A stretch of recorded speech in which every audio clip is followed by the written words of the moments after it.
Welcome to today's Manhattan Project meeting of the Larouche organization for Saturday, March 18th.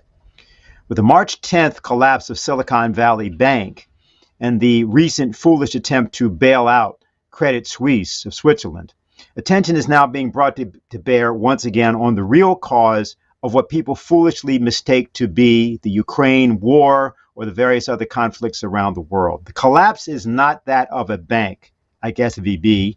It's not a group of banks. It's not a collapse of a nation or a group of nations. What people are watching is nothing less than the complete failure of the transatlantic casino, the phony money system. And there is nothing that can be done to save this. This past week, Helga Larouche issued an emergency call, which we are going to show you now. I call for an international emergency conference to reorganize the bankrupt financial system. The tremors in the financial system felt around the world, triggered by the run on the Silicon Valley Bank, its subsequent closure, and being put under compulsory administration, are the clarion call for the governments of the world to act quickly to prevent a repeat of the 2008 crisis on a larger scale. Larger and more deadly, because all the so-called tools of the central banks have been exhausted. Given the extreme over-indebtedness of the financial system, coupled with the derivative exposure of $2 quadrillion, the everything bubble is threatening to have the fate of what Wall Street guru Bill Gross compared to a supernova, a bright shining star that suddenly burns out. Between the Schiller of financial tightening, triggering growing margin calls and a run on the banks, as it occurred before the trouble of the SVB, and the Charybdis of reverting to QE, letting hyperinflation eat up the debt, there is no solution within the system. In either case, be it a sudden collapse of the entire system or a hyperinflationary devaluation of people's life's work, the potential damage to billions of people and the likely death of millions is unacceptable.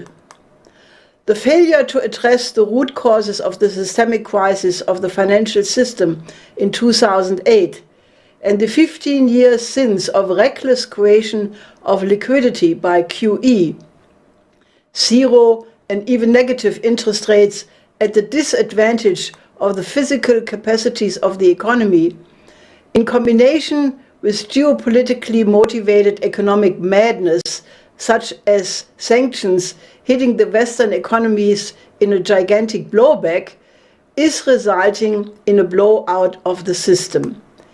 Neither Schachtian austerity, nor bailouts, nor bail-ins will remedy the situation. Only an end to the casino economy and a return to sound investments in the real physical economy aimed at increasing the productivity of the economy through capital-intensive and energy flux-dense economic production will do. If Franklin D. Roosevelt would be alive, he would declare a bank holiday, implement a Glass-Steagall banking separation, a New Deal, and offer American participation in a new Bretton Woods system according to his original intention to supply massive credit to increase the living standard of the people of the global South.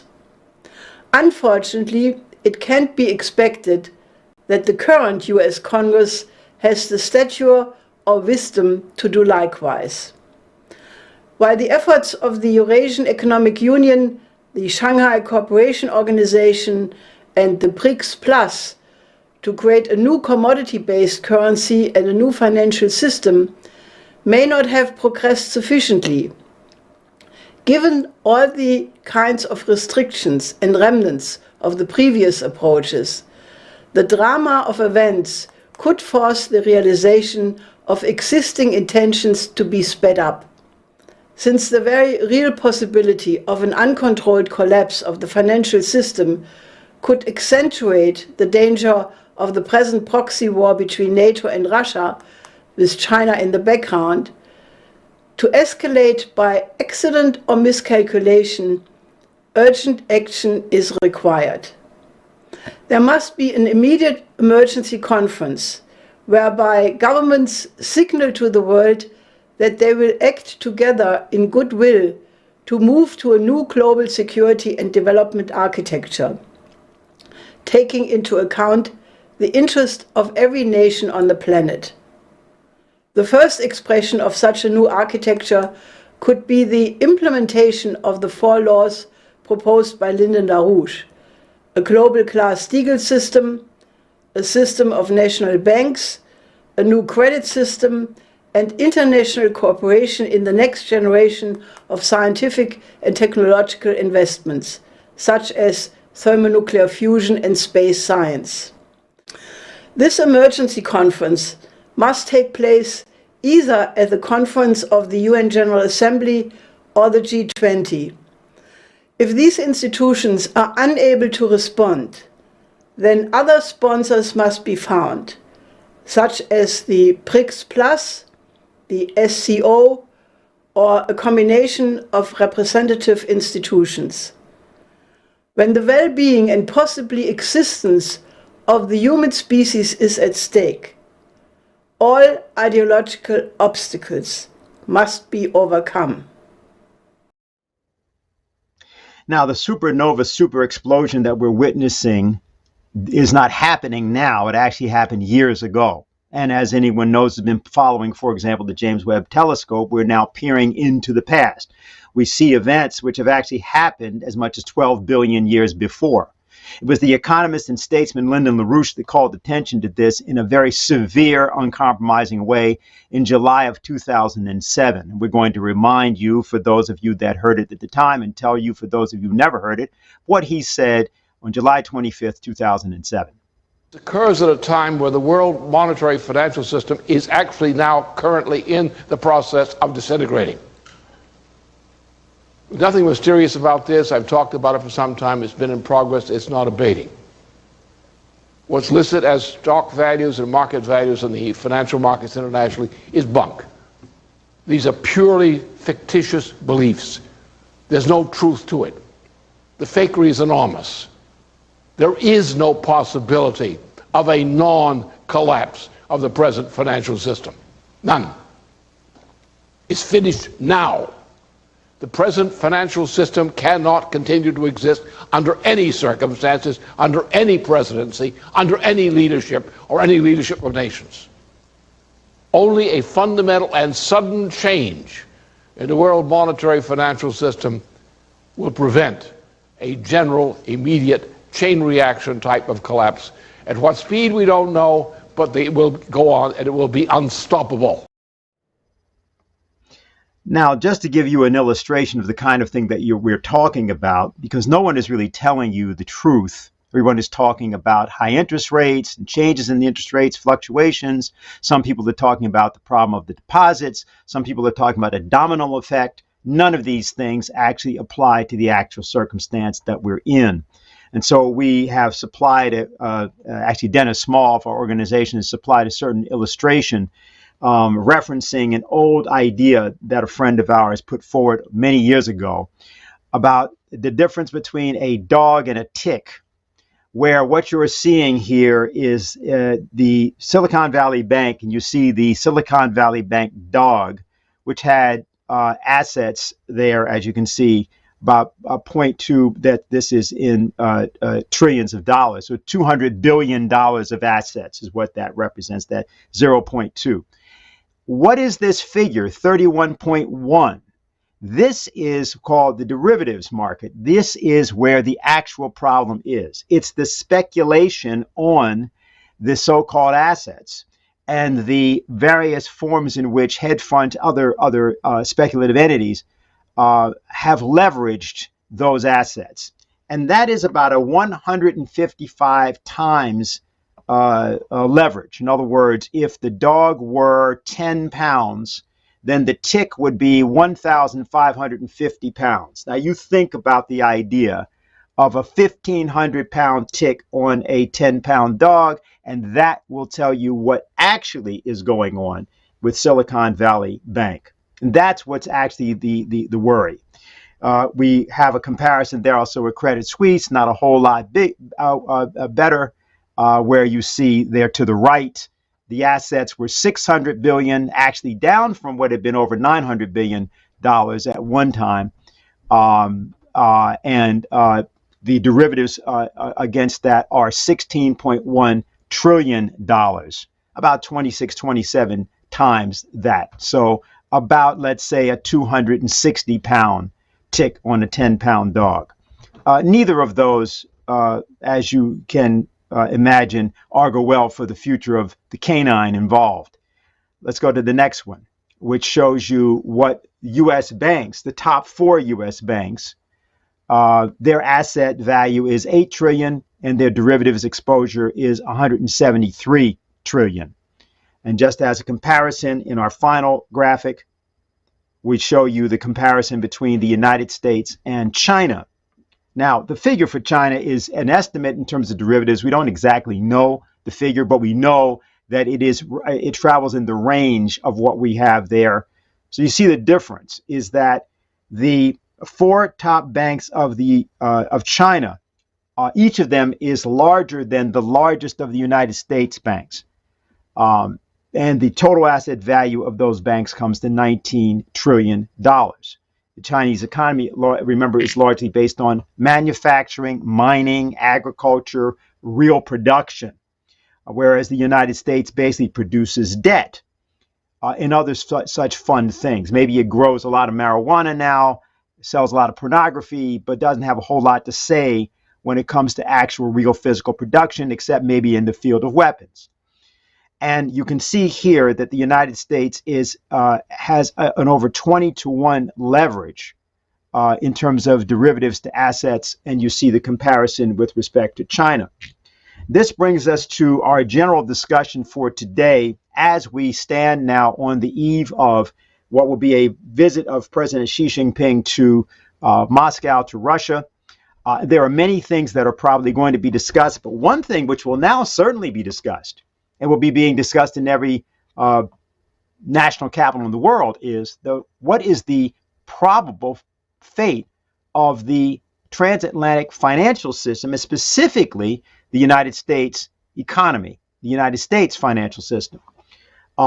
There's a lot of things that we have to explore with you today, and therefore we're going to go right to our 2 presenters. The first presenter we have is Harley Schlanger, often here, a spokesman for the Larouche organization, and we're going to turn it over to him.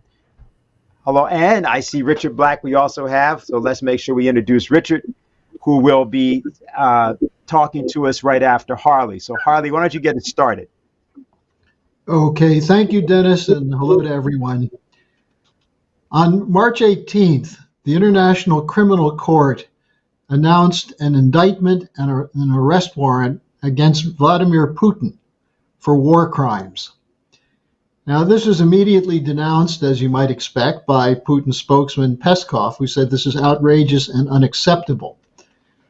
And it is both outrageous and unacceptable, but it points to a number of ironies in this strategic situation, which I'm going to explore in the course of the next few minutes and present a picture of the interrelationship between economic policy and strategic policy. Now, one of the ironies here is that the International Criminal Court, which was set up based on the Rome Statute in, I believe, 2000, and it was ratified by 2002, it was never ratified by the United States. And there was a reason for that, because the U.S. rejected the court jurisdiction over political and military officials who might have been indicted for war crimes. So keep in mind, the United States has never authorized the ICC to have jurisdiction over an American officials. Now, Biden, nevertheless, President Biden commented on the indictment of Putin, and he said, quote, "I think it's justified." And he then acknowledged that the United States does not recognize the ICC, but added, "But I think it makes a very strong point." A strong point, Joe? Well, it's another irony that this indictment came on the eve of the 20th anniversary of the US, British, and NATO invasion of Iraq on March 19th, 2003.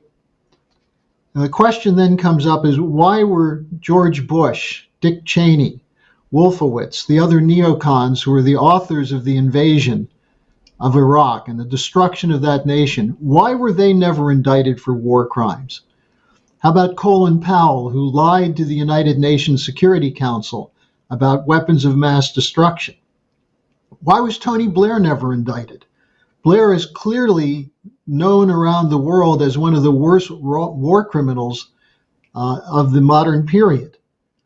The British played an important role, a leading role, in pushing the United States into 2 wars in Iraq. Margaret Thatcher bragged that after she visited George H.W. Bush, she stiffened his spine to convince him to proceed with the Gulf War. And then later, while some people say Blair tagged along with Bush Jr., it's clear that the British played a leading role going to the point of MI6's Sir George Dearloffe. Actually, it was Richard Dearloffe. Anyway, George Dearloffe, Richard Dearloffe, whatever his name is, he was the one who provided the dodgy dossier, supposedly proving there were weapons of mass destruction in Iraq, which became the excuse for the invasion. Now, I want to go to a couple of quotes from Tony Blair to give you a sense of how this thing was pushed, coming from the British. If I could have the first poster, please. Blair said, "On Tuesday night, I gave the order for British forces to take part in military action in Iraq. Tonight, British servicemen and women are engaged from air, land, and sea. Their mission? To remove Saddam Hussein from power and disarm Iraq of its weapons of mass destruction." So, and you see this quote, you see Blair was openly committed to regime change, and allegedly based on the attempt to dismantle weapons of mass destruction. The next one, please. "Today we face a new threat of disorder and chaos, born either of brutal states like Iraq armed with weapons of mass destruction, or of extreme terror groups. Both hate our way of life, our freedom, our democracy. My fear," Blair continued, "deeply held, based in part on the intelligence that I see, which as we know is fraudulent intelligence, is that these threats come together and deliver catastrophe to our country and our world. These tyrannical states do not care for the sanctity of human life. The terrorists delight in destroying it," unquote. And here you see Blair connecting Iraq with 9/11 by talking about the terrorists and Iraq. The next poster, please. And he finished this speech by saying, "As so often before, on the courage and determination of British men and women serving our country, the fate of many nations rest. Dictators like Saddam, terrorist groups like Al-Qaeda, threaten the very existence of such a world of peace and security."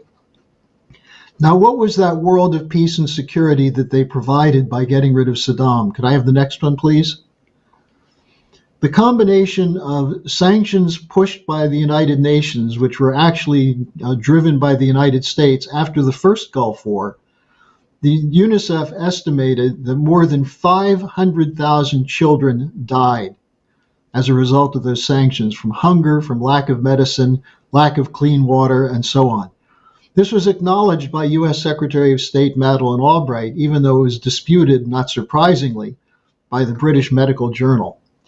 After the 2003 invasion 20 years ago, Lancet estimates that over 600,000 Iraqis were killed between 2003 and 2006, and no one has compiled accepted figures for the post-2006 to 2013 continuation of the war, which included the Barack Obama's surge in 2009.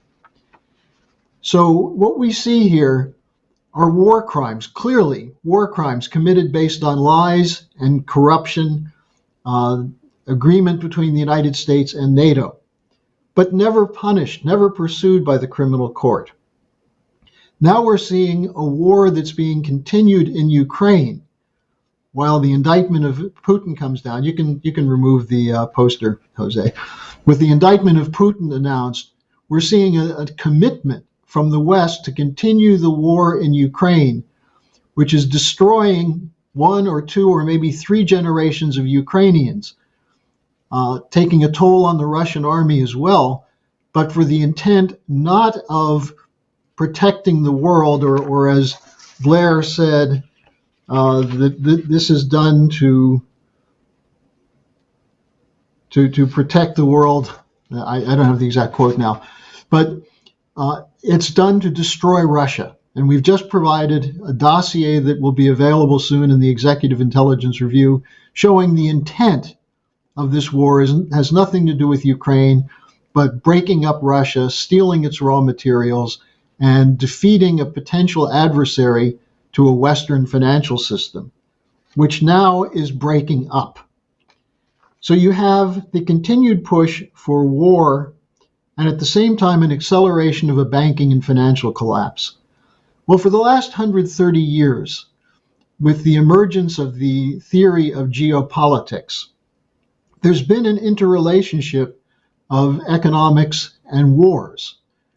And one of the key points in looking at this is to look at the attempt to prevent the collaboration between Germany and Russia on the one hand, and between Russia and China in the modern period on the other. That is, the German-Russia alliance was the target of British geopolitics going back to 1900. And with the British American Secretary of State Henry Kissinger, the idea of Nixon's trip to China had as an element in it making sure that Russia and China did not get to be collaborators in that period. So when we see this financial collapse, you see people looking for precedents, as though there are one-to-one correspondence. For example, is this like 2008? You have all the talking heads discussing that. Well, no, you have to look at this interrelationship of wars and coups on the one side and economic catastrophe on the other. And a brief survey since the end of the Cold War will give you some ideas on how to look at that. Let's start with the fact that after the collapse of the Soviet Union, the intention of Western oligarchs, primarily the US and the British, was not for peaceful reconstruction of the East Bloc and Russia, but was to loot Russia. This was for the intent of the shock therapy policy that was imposed. This was the beginnings of the creation of the unipolar order, the idea of the project for the new American century, which essentially said, we won the Cold War. The only economic policy that's acceptable is that of the model of the Thatcher Big Bang, the US coming along with that, namely neoliberalism, the end of any kind of protection, the privatization, deregulation of banking and finance, and so on, and control of trade through the World Trade Organization, which rejected the sovereignty of any nation to resist the demands that they bring their economies into coherence with the system, even if it meant catastrophe in the form of starvation, crop failures, no access to water or electricity, and so on. Now, it was in this context that the first Iraq War was launched. Iraq was told, you must play by our rules. Now, you had a series of other crises through the 90s. Many people forget this because they're so focused on Bill Clinton and Monica Lewinsky's blue dress. But there was an Asia crisis, a financial crisis in 1997 that Lyndon LaRouche had forecast, because the idea of the neoliberal model was creating a debt crisis for those countries. You had the LTCM, the long-term capital management crisis in 1998, which was a hedge fund that had to be bailed out by 14 banks. In fact, if you're looking for a precedent, you could look at the First Republic Bank bailout of the last couple of days and see that the same kind of thing happened with LTCM in 1998. At that time, 14 banks had to pony up $3.6 billion. With the First Republic crash, 11 banks provided $30 billion. So we see this kind of crisis continuing. Now, we had the dot-com bubble, the Clinton bubble that popped in early 2000. And at the same time, you had moves developing in Russia to move away from the neoliberal policy. This is when Putin became president, when the foreign minister Primakov talked about a Russia-India-China alliance, which Lyndon LaRouche endorsed in the form later on of the Four Power Agreement, in which he included the United States. But at the same time, you had the bombing of Yugoslavia in March of 1999, NATO and the United States. When they tell you there's not been a war in Europe since the end of the Second World War, it's another damn lie. NATO carried out wartime atrocities against the people of Yugoslavia over the so-called Kosovo War, which, by the way, included redrawing boundaries.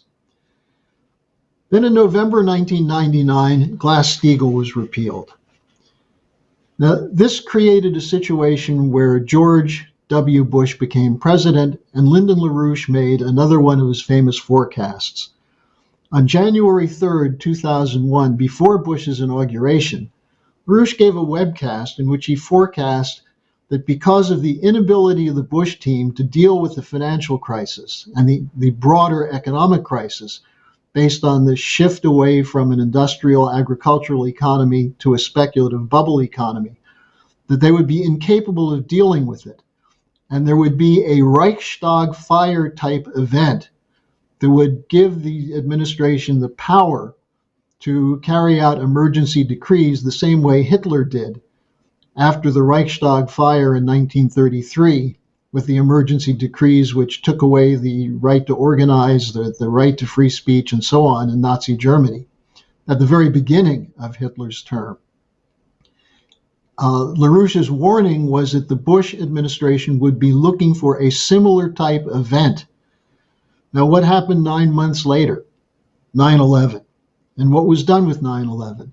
The Patriot Act, the surveillance state, and war. So you had a merger of an economic crisis which they couldn't deal with the decision to go to war. Now, this continued through the first 2 decades of the 21st century, the Afghanistan war, but other wars, Libya, the attempt to overthrow the Assad government in Syria, the 2014 Maidan coup run by the US and to some extent the British against the democratically elected Yanukovych government. Now, at the same time, in this period, you had the so-called economic boom of the middle of the first decade, which blew up in 2008 with the mortgage-backed securities crisis. And you already heard from Lyndon LaRouche, his July 2007 forecast that there would be a banking crash because of these policies. Now, in the background of this, all the time was the fear of an emergence of an alternative to the unipolar order. In particular, while it wasn't spoken of so much, there was the continuing fear of the involvement of German industry and businesses in Russia and China, but explicitly was the continued warnings of the danger of a Russia-China alliance. And so what we're seeing now is the attempt to prevent that, especially to prevent a German-Russian alliance. Of course, that's what the destruction, the sabotage of the Nord Stream pipelines represents. And as Mrs. LaRouche brought up in the webcast we did this last week, this is not going away. The German people will not forget this. The Europeans will not forget it. This could ultimately lead to the collapse of NATO. But it was a decision made by Biden and his team, whoever's pulling the strings there, and it's the same oligarchs that have been pushing these geopolitical confrontations since the end of the 19th century, that their intention was to make sure that Germany and Russia could not work together as an alternative to the collapsing Western financial system. Now, in the most recent period, the next phase of this economic collapse was September 2019, when the bailout, which had continued from 2009 up to 2019, somewhere in the range of $27 to $35 trillion were pumped in quantitative easing and in funds that went to the large commercial banks so they could lend them to their bankrupt corporate clients. This bubble popped in September 2019 in the so-called repo crisis, where the banks that were loaning money overnight were now afraid to do that, loaning money to the corporations, their corporate clients, to cover over their bad debts. Many of these corporations were not making enough money to cover the interest on their debt. Instead of going through a bankruptcy reorganization, the banks used the Federal Reserve to pump money into the banks, into the bankrupt and brain-dead corporations to keep the system going. And that's the story that you're not being told of what's behind the present inflation. Now, think of that again, September 2019. We see the buildup toward the Ukraine crisis over that time.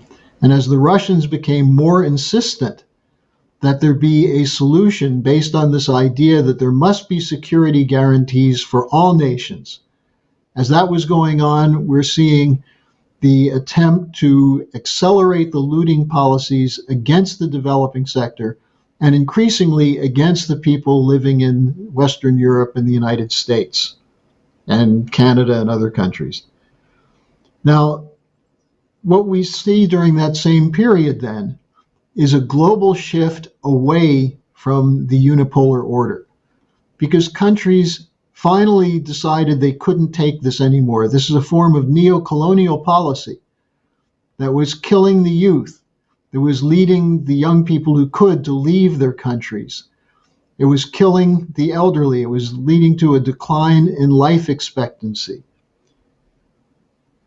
And so we shouldn't have been surprised when the Ukraine war, the special military operation of Russia started, and the West went with its usual policy of sanctions, that these countries in the global South would not back the sanctions, because they'd seen this. They'd been victims of this. They'd been looted for 2 centuries or more, many of them. This is the secret behind the former non-aligned nations coming together in groups like the G20, the Shanghai Cooperation Organization, the Eurasian Economic Forum, and the BRICS especially, the BRICS Plus now, rejecting the Western war to destroy Russia. And at the same time, we saw on February 4th of last year, the signing of an agreement between Russia and China, which had tremendous implications in terms of the economic cooperation and the moves toward a potential for a new system outside of the rules-based order. And we saw another aspect of this in the last 10 days or so with the announcement that the Chinese were involved in a rapprochement between Saudi Arabia and Iran. Now, this had been in the works for a while. The Saudis were working with the Chinese, moving toward accepting the yuan as a convertible currency for oil sales.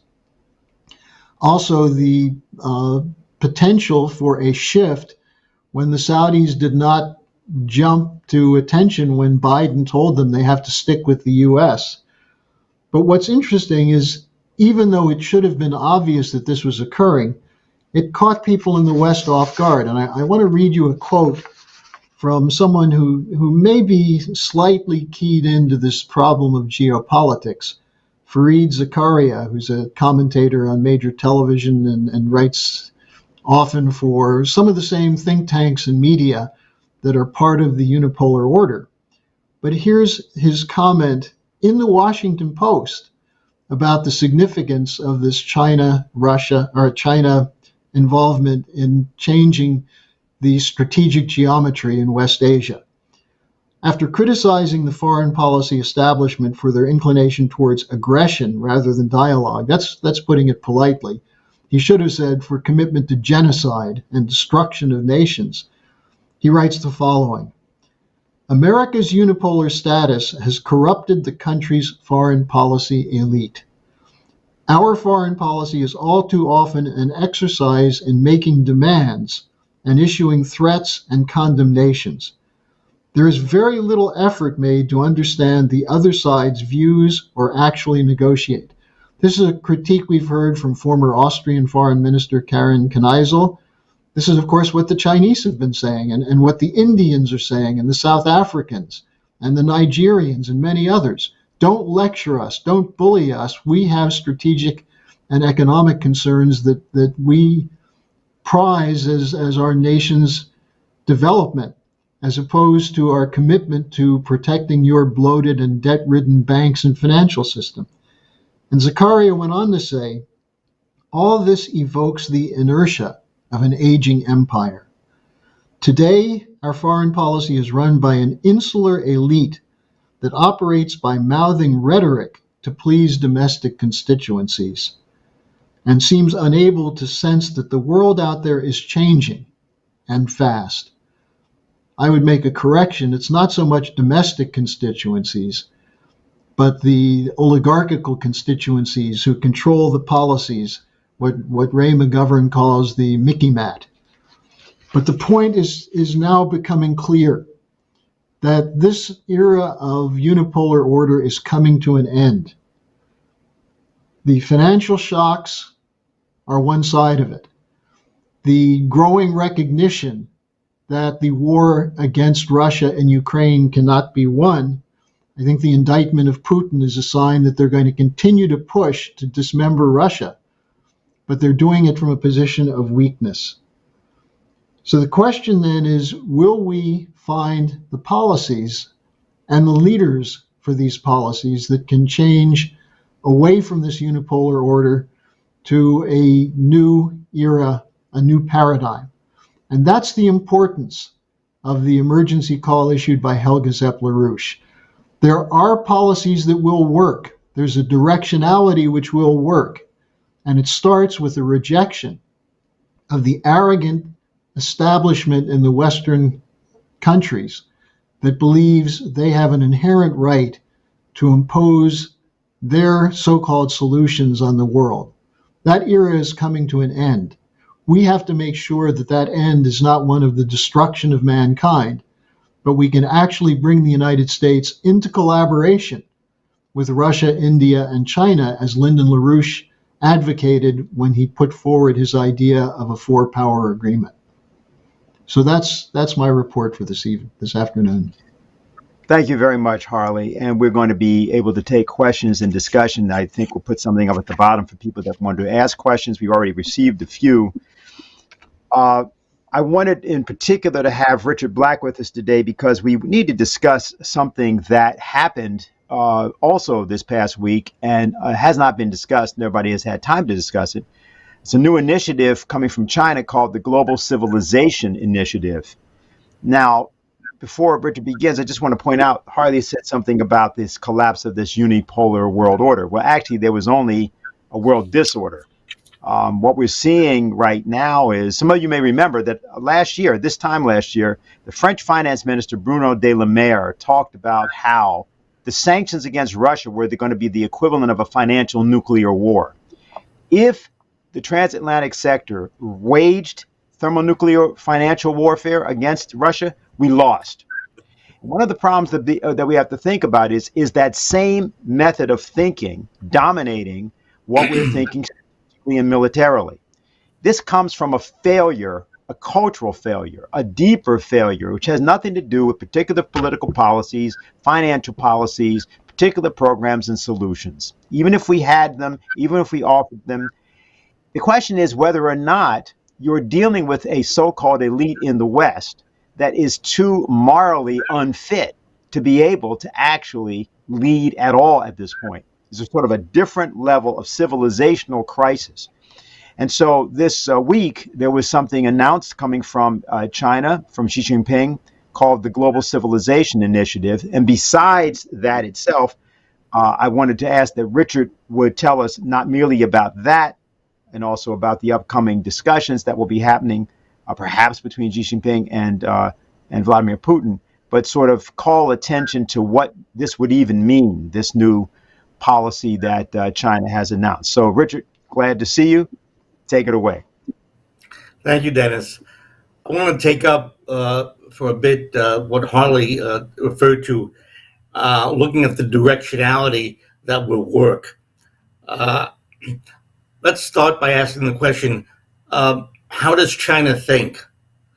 And specifically, let's look at this quite amazing Saudi Arabia-Iran agreement, which was sherped by China. What was the thinking in China that allowed this to take place? What about the trip that will begin on Monday of President Xi to Moscow?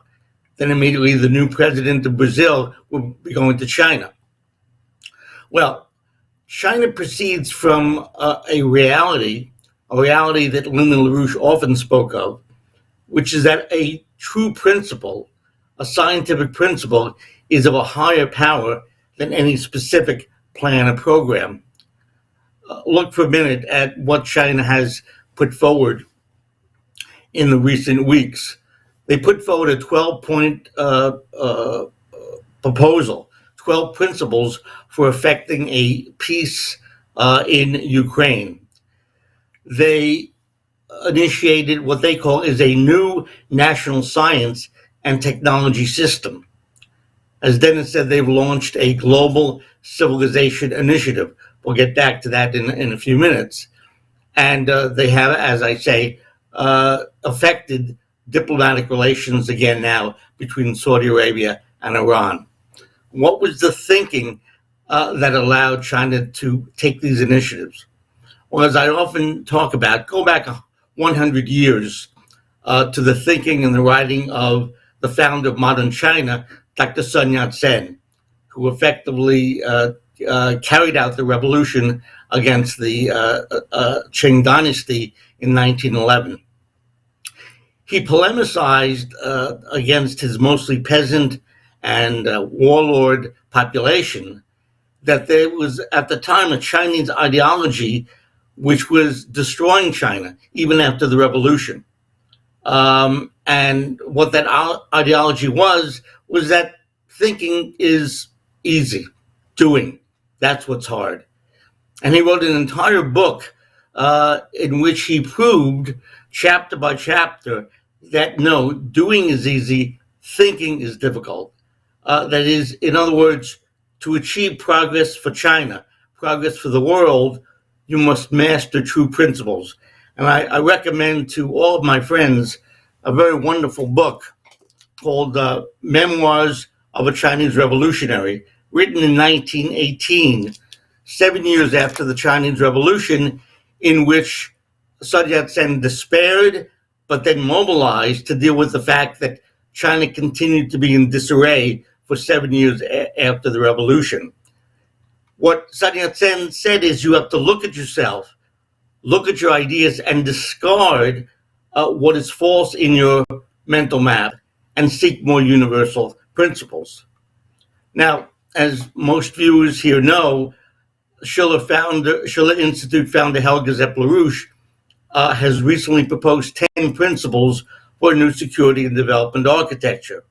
China, almost at the same historical moment, put forward, as I said, 12 principles to end the conflict in Ukraine.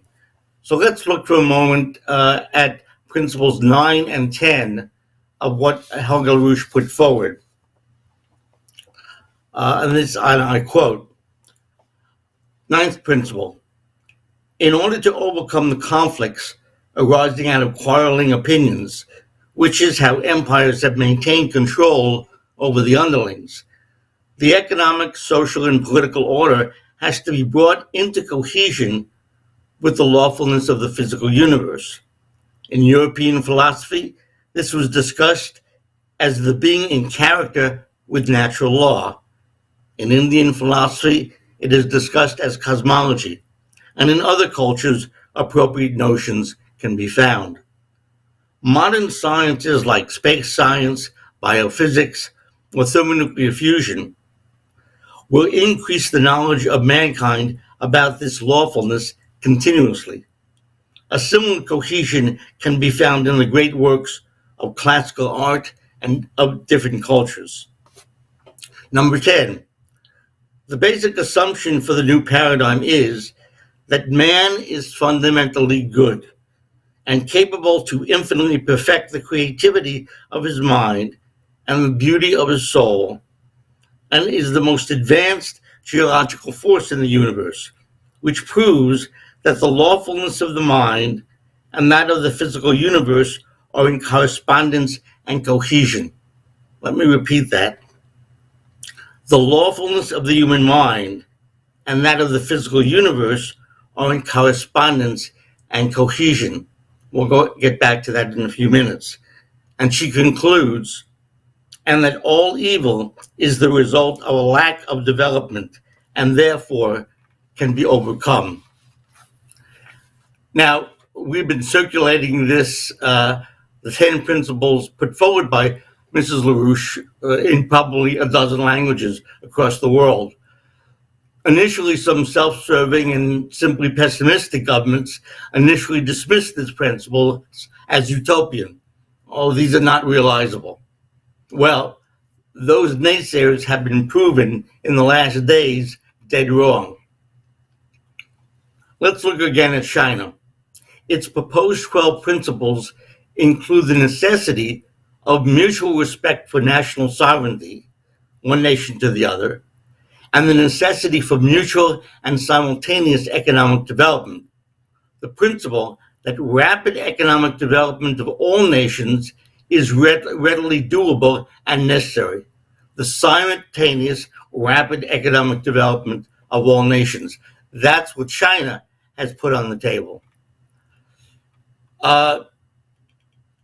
In the last couple of days, the famous two sessions, the legislative and policy main bodies of China, have put forward a reorganization plan for what they call a new national science and technology system, from top to bottom, reorganized. And the idea is to better utilize their immense scientific talent.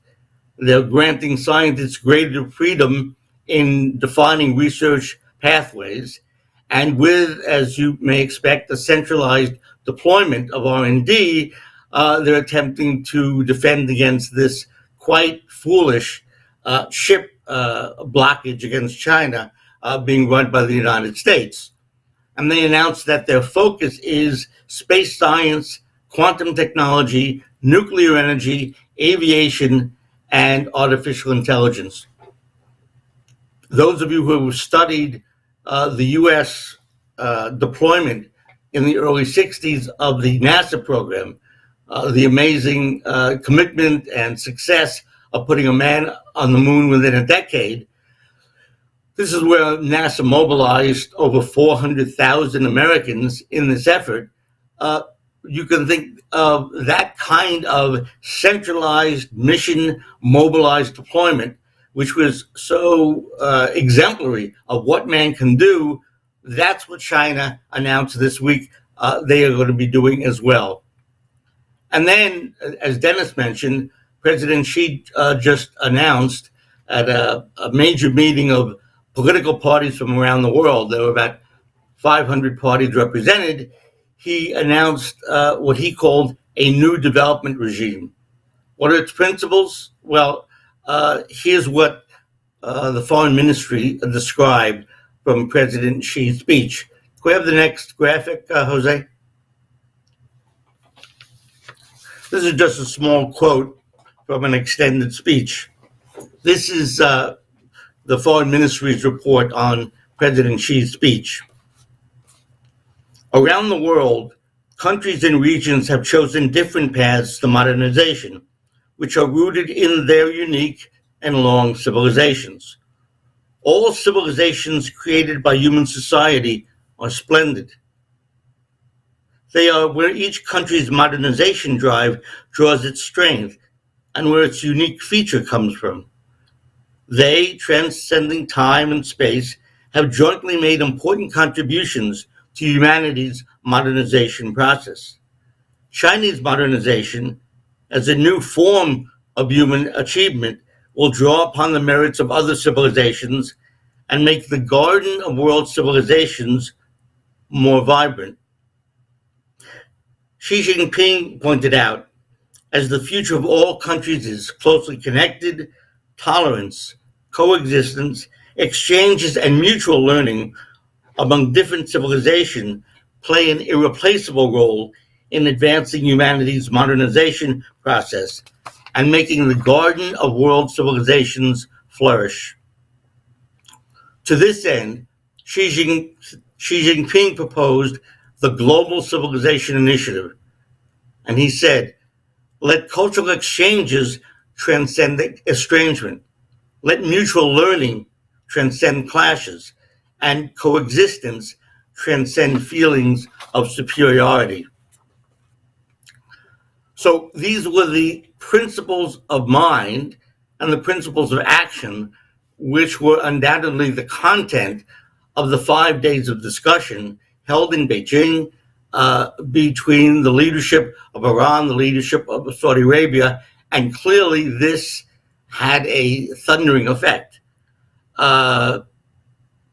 Interestingly, Harley is mentioning the shock of Fareed Zakaria in the New York Times. When they reported this agreement between Saudi Arabia and Iran, they said that the world has become topsy-turvy.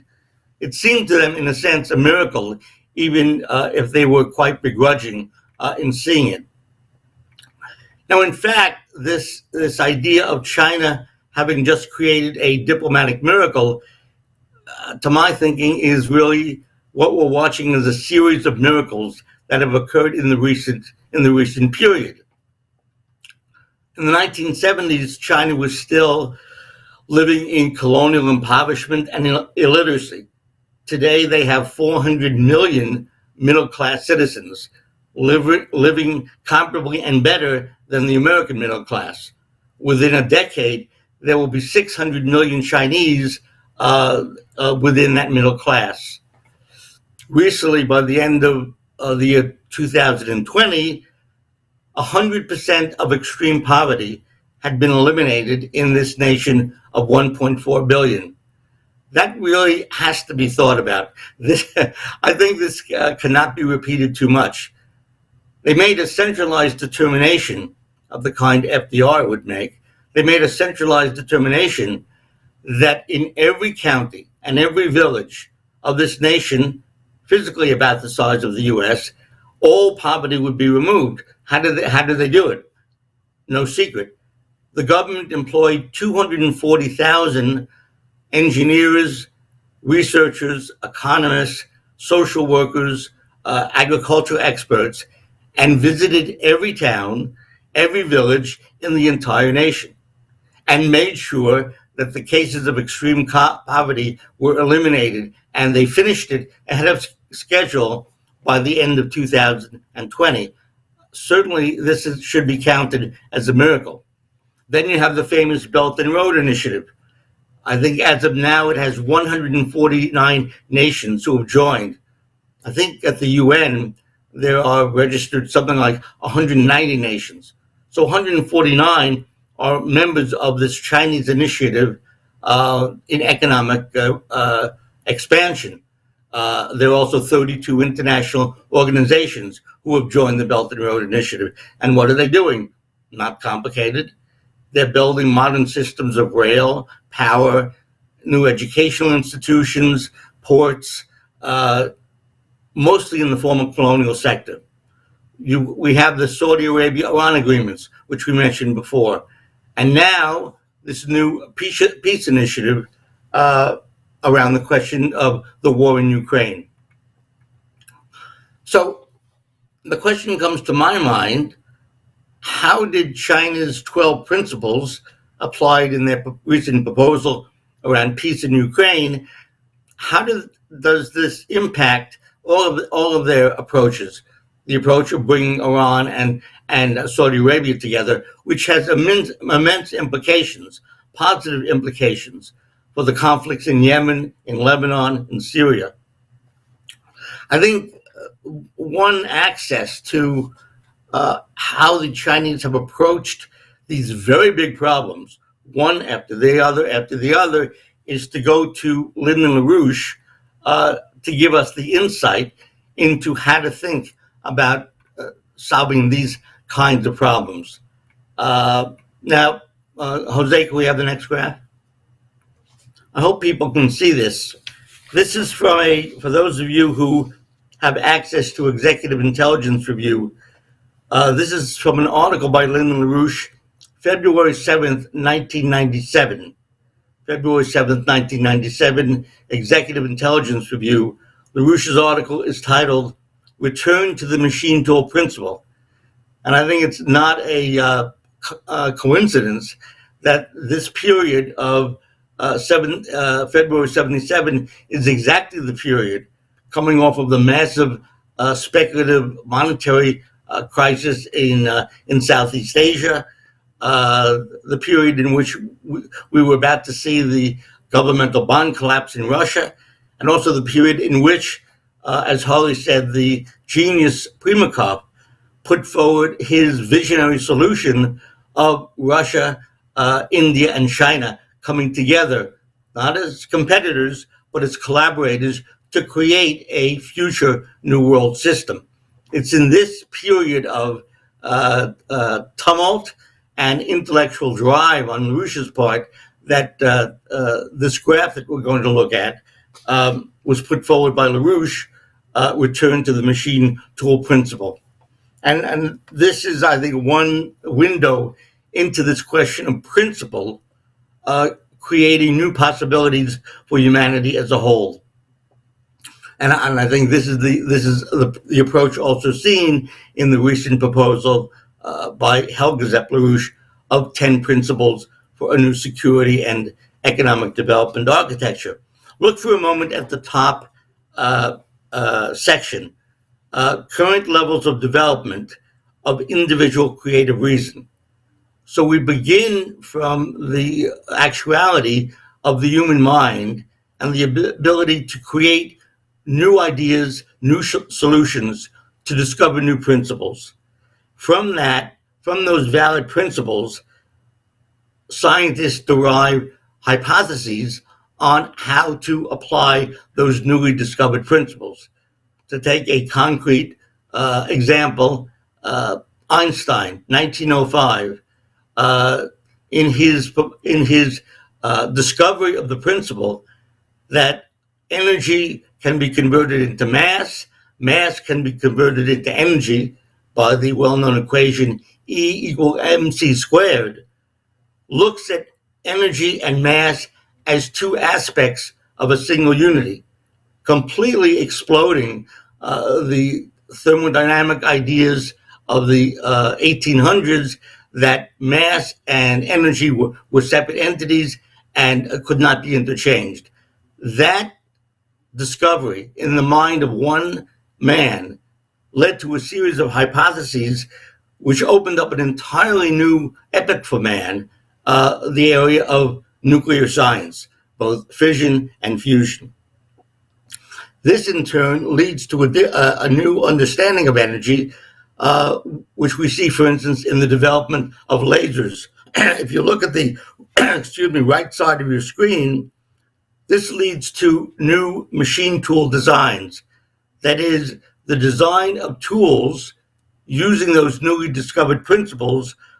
Those tools in turn build new machines based upon the implementation of the power of the newly discovered principle. And then moving down again towards the right of your screen, this gives new infrastructure designs, and this then is combined with a parallel transformation, an upshifting of the labor force. You can see on the left that the discoveries of valid new hypotheses lead to revolutions in education, in art, in music, in sculpture, in poetry, revolutions in communicating profound and impassioned ideas respecting man and nature, as Percy Shelley put it. This is the way in which a labor force is developed. A labor force is upgraded. The cognitive power of that labor force is transformed in correspondence with the development of the new machine tool sector and manufacturing sector, which requires that increased cognitive capacity of a transformed labor force. And as we proceed down, what we see is an improved productive process of development and the increase of the potential relative population density, the key metric that Larouche had discovered for unending and increasing technological progress and the increase in living standard. That in turn, with a more productive and a more enlightened workforce, yields, as you see in the bottom square, higher levels of development of individual creative reason by which new principles are uncovered. So I think this is often the question is asked, how do things which exist in the invisible become visible? How does an idea in the mind become actualized? Well, this flowchart that Larouche uses, I think, gives us an indicator whereby when a new principle is discovered, its application transforms the trajectory of that human society. So it's the case, the principles put forward, I think, in a congruent way between Helga Zepp-Larouche in her 10 principles for security and development and the Chinese 12 principles for peace and development have had an impact on the thinking of these supposed rivals, Iran and Saudi Arabia, which have now been brought together. And this type of process of creating what the Chinese call a new paradigm of development is based upon this insight that first comes principle. And if the right principles can be determined, then solutions can be found to any problem worldwide. Thank you, Richard. What I want to do is to, given that you said that, let's show an excerpt from Lyndon LaRouche, 2002, speaking in Abu Dhabi. And the reason we'll show this, which I think will be made very clear by the segment itself, is that it's with the recent successful negotiations involving Saudi Arabia, Iran, and China now mean that levels of new development, including with respect to the Belt and Road Initiative and other initiatives, now become possible in Southwest Asia, were we to be able to deal with the lunatic faction in the Anglosphere. So if we can show that, and I want to get your comments, Richard, and also yours, Harley, on what you're about to hear. Whatever U.S. policy might appear to be now, the reality of the present world economic crisis will probably force some sweeping changes in U.S. policy and thinking during the near future. There is no hope for the economic revival of the United States from the present world crisis without precisely such cooperation in the land transport-based development of the Eurasian and African continents as a whole. If the U.S. is to find a solution to the inevitable early collapse disasters caused by its present policies, this must include a special role for the Middle East. The approach to a solution to that strategic crisis does not lie in oil as such, but in the way petroleum production and marketing can be applied to serve the broader long-term interests of the region. Stable governments within the region and stable relations within areas outside the region are the first line of defense of the region from the forces and other perils which presently menace. The crucial role of transport development is a leading example of the measures of defense required. The special advantage of modern rail or magnetic levitation, as compared with sea-based transport, lies in the elementary fact that with rare special exceptions, the product transported by sea does not improve in itself during transport. Under the right conditions, long-range transportation corridors, which are based on the central role of modern rail or magnetic levitation transport, are in net effect cheaper and faster routes of transport than the seas. As in the cases of the original U.S. transcontinental rail systems, these routes were not merely roads of transport. The transportation system transformed a virtual economic wasteland to a rich region of powerful economic development. In effect, every average kilometer or investment in the transportation system along these main and subsidiary routes gave back to the nation a net amount of produced wealth from agriculture, mining, and manufacturing far in excess of the cost of developing and maintaining the transportation system. Instead of thinking of connecting 2 points with a long-distance rail line or magnetic levitation system, think of the transport line as the central spine of a development corridor for up to 50 to 100 kilometers width. Running parallel to the spine are main line conduits of water and power. At appropriate places along the spine, agro-industrial residential complexes are built. Satellite areas of a similar type lie within the same corridor. What I've just described in a summary way is a modern equivalent of the methods which produced an agricultural industrial revolution in the United States approximately a century and a half ago. By concentrating resources of transportation, water, and power within development corridors, the most efficient use of these resources can be managed. The most economical use of the total available land area is achieved by tending to concentrate development in those corridors.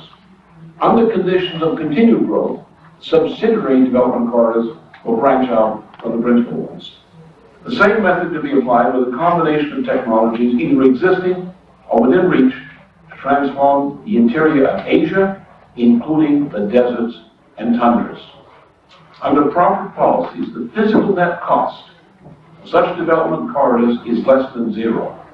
As goods flow along the spine of the corridor, new wealth is generated in and around each of the nodal agro-industrial residential locations along the route. Now look at the core of the Arab world, from the Atlantic to the borders of Iran, Turkey, and Transcaucasus. Center our focus upon the Suez Canal and Sinai, where Africa joins Asia. Focus on seaborne transport between the Mediterranean and Indian Ocean. See the crisscrossing of the region by relevant natural choices for routes of land-based development corridors intersecting seaports. Think of the volumes of raw materials and semi-finished goods flowing toward the Middle East by sea and by land, from Asia westward and from Europe eastward. The Middle East today is what has been in principle for thousands of years, even before the building of the Great Pyramid of Egypt. One of the great natural crossroads for the development of civilization. I emphasize once again that each time we combine materials and parts into semi-finished or finished products, we are decreasing the percentile of the total cost of that product incurred as a cost of transportation. The Middle East, once again, represents one of the world's most natural strategic locations for concentration of trade and production. It should not be a passive tool through which products are transported. It should become a crucial stage of strategic importance in the total process of the world's production of wealth. Now, what we've just seen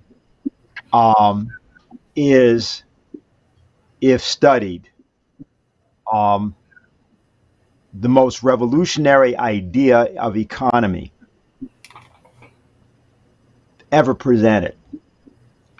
But Richard, I'd like you to comment on this vis-a-vis what you showed in the chart and what you've thought about, especially in terms of what this concept of the Belt and Road Initiative really is, and also, you know, the American relationship to this.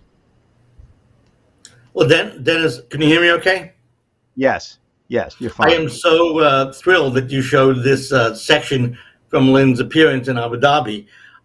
You know, among our fellow Americans, very often we'll talk to them about what needs to be done, and they'll say, "Well, you know, what drives everything is money. You know, it comes down to greed. You know, wealth. That's what drives everything." Well, in the course of my work for the Schiller Institute, I often meet with diplomats at the UN. I've been doing this for an extended number of years. And many, many years ago, in discussions I had with officials from Saudi Arabia, they said, look, what we want is industrialization. We don't want to be a raw material based economy anymore.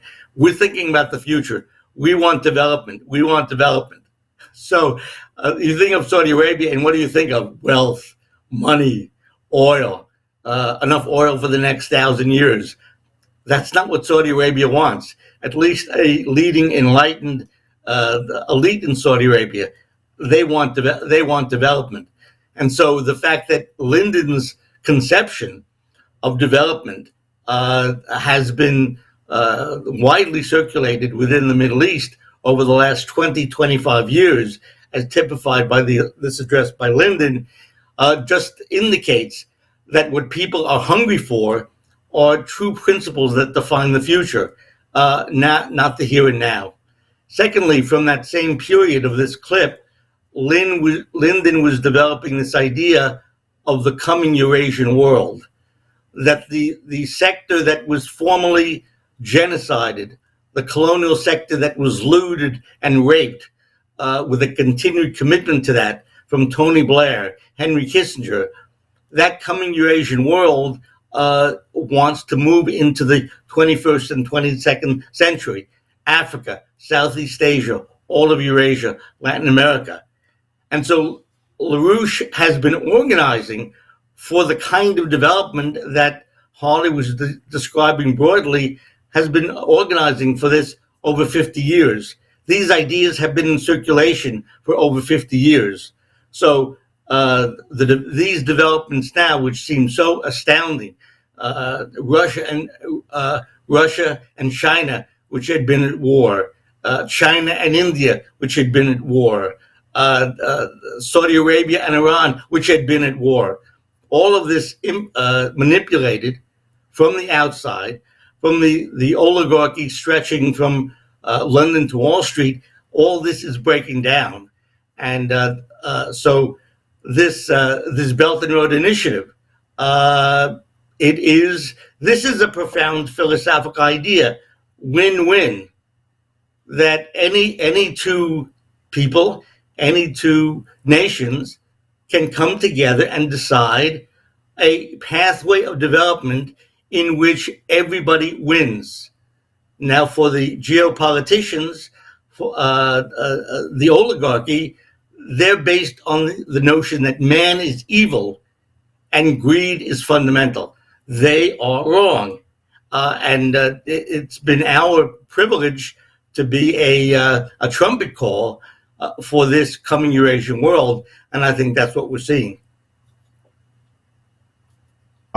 You have any comments? And let me also just indicate to both of you, there have about 130 people who are connected up and are watching right now, including several new people. And I think it's good for us to challenge people to ask some questions. Well, I have several of them already, but I think we're in another kind of territory, largely as a result both of what Xi Jinping did, but also the way that Richard has posed this, using particularly Lynn's idea of the machine tool principle.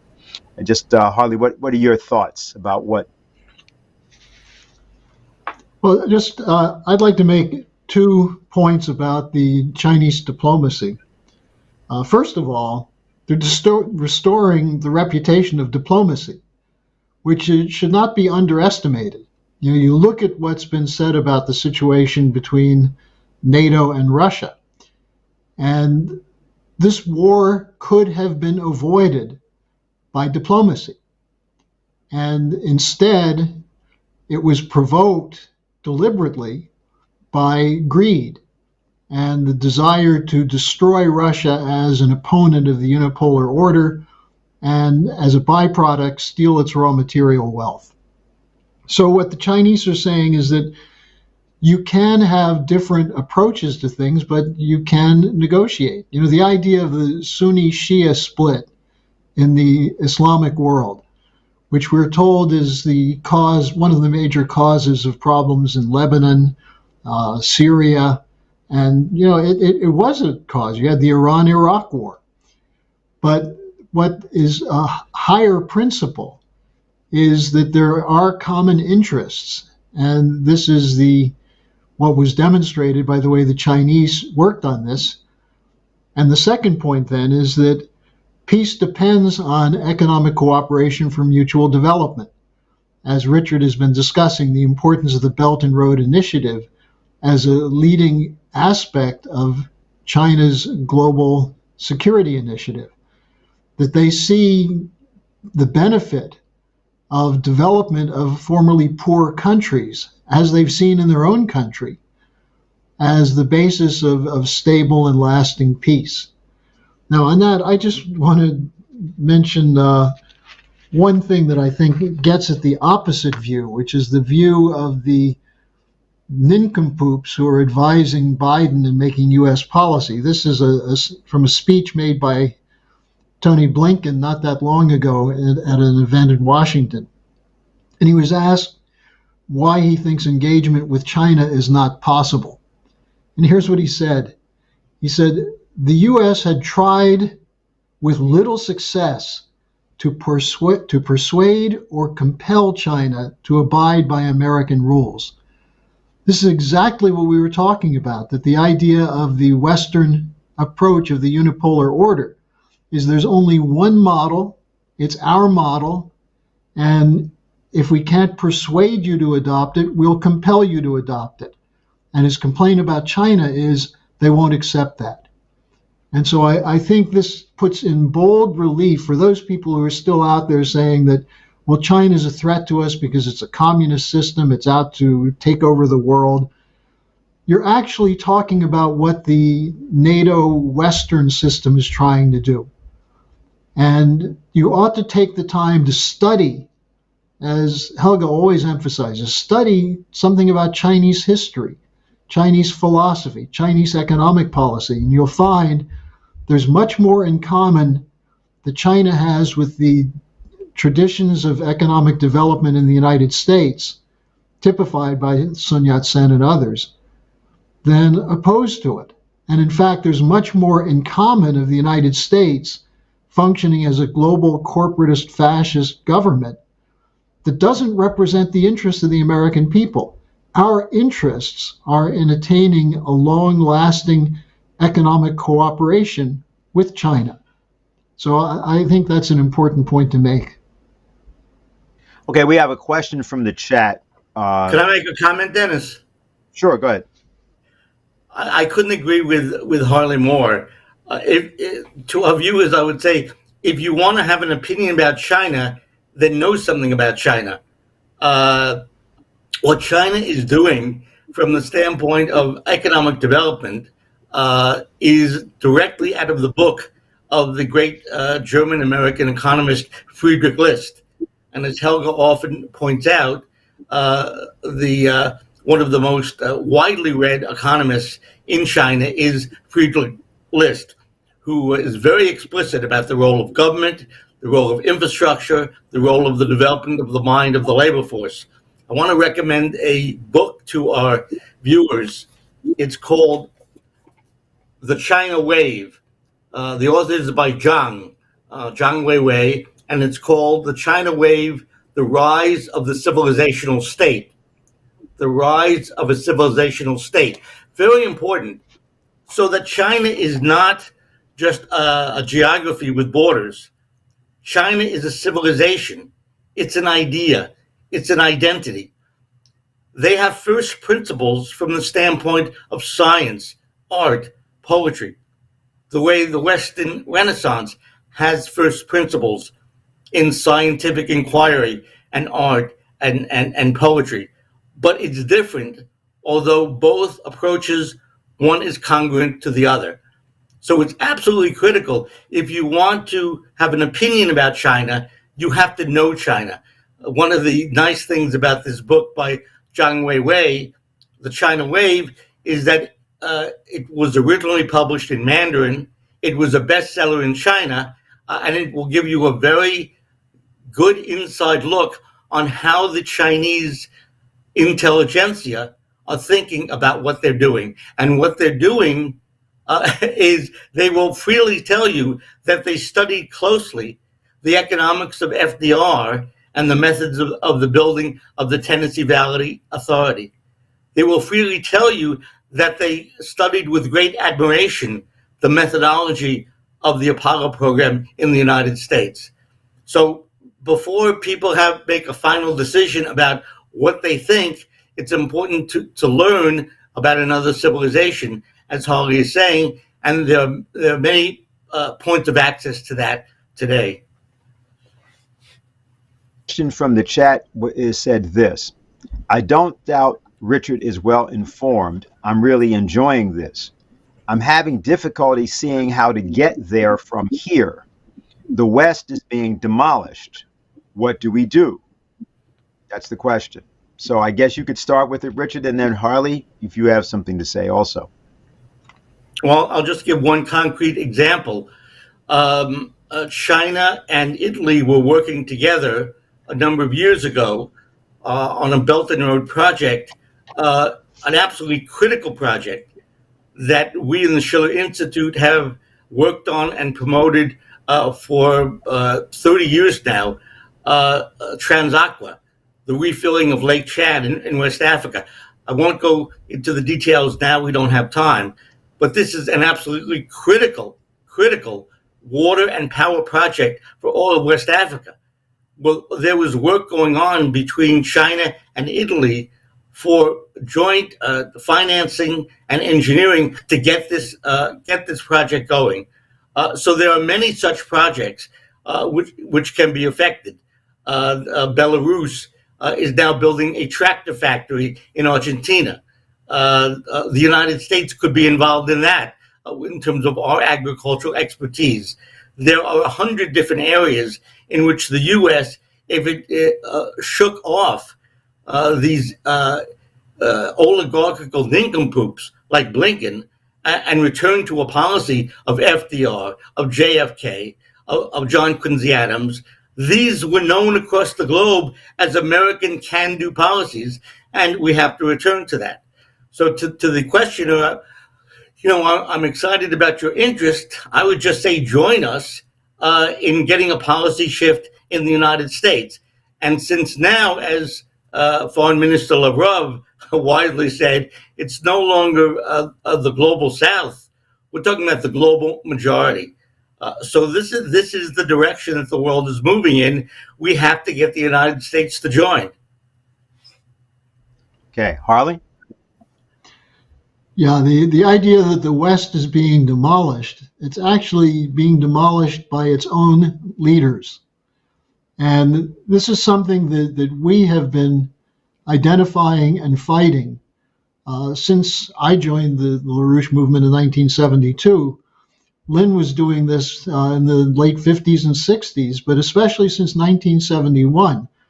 He was warning of the effects of Schachtian economic policy.